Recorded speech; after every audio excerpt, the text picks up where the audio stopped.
Welcome to our 5 on 5. We're pleased to welcome back Paul Hillyer, the Superintendent of Klamath Falls City Schools. Paul, how are you today? Great. Thank you for having me. Thank you. Our pleasure. So one of the major things Klamath Falls City Schools has going on is a bond issue. Tell us a little bit about this coming up. Yes, it'll be in the November 4th ballot, and we've got a $36 million bond issue to renovate our high school, which is 85 years old, and also add dollars for safety and health projects for our other schools as well. So it's a very important issue for us, and we're looking forward to the result. Okay, guessing by your button, I'm assuming you're in favor of the bond issue. Forgive me. Yes. So why do you think a yes vote on this is the right thing for Klamath Falls? Well, really three major reasons. The first one is for student safety. The buildings we have in our district were built in the 1920s and 30s. People weren't concerned about outsiders coming in and doing harm to young people and so forth.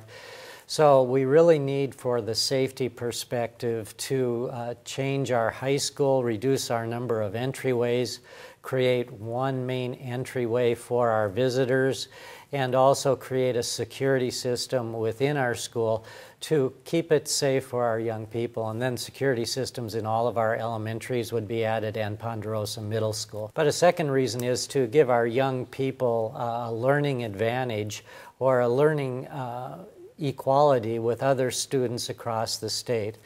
When you're in a high school that was built 85 years ago, that was a day and time in which college and career needs were very different than they are today. So that learning competitiveness is very important. We're going to, in a successful vote, remodel the whole interior of that high school, and we'll be creating larger classrooms, more flexible spaces, opportunities for kids to collaborate together, creating a sort of a student union for them so that they can, before and after school, socialize, create a new auditorium for them and a new second gym. All those things that really are necessary for our students to have the same type of learning experiences that other students in the state and nation have. And the third reason is really for the community itself. When you look at what's most important for attracting new businesses and families and professionals to a community, probably number one on the list is, what are the state of your schools like?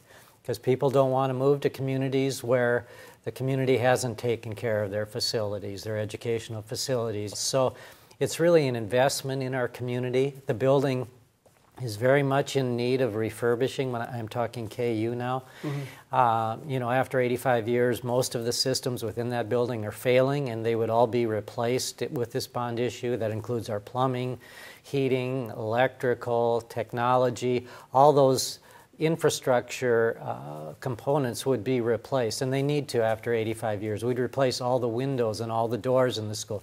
We've got the original single-paned windows from the 1920s in that building right now. You can literally walk by those windows in the winter and have your hair blow in the wind, even though the windows are closed. Now, I think I have to play devil's advocate, of course. It's been 85 years. You know, nobody likes to see more money leaving their pocket. Of course, nobody wants taxes. But how do you explain to people why this needs to be done? Because nobody wants to see more money leaving their pocket. Well, I come back to the idea of an investment here. You know, it's been shown across the nation, and the Realtors Association shared this information with me, and that is, when a bond issue is passed in a community, your property values, your house values, increase by about 6% over the first 3 years of the bond. And this is an affordable bond. We're looking at an increase of about $1 per thousand after our operating levy expires next year over what people are paying now. So that's very affordable. We're talking about, for a $100,000 home, that's an increase of $100 a year.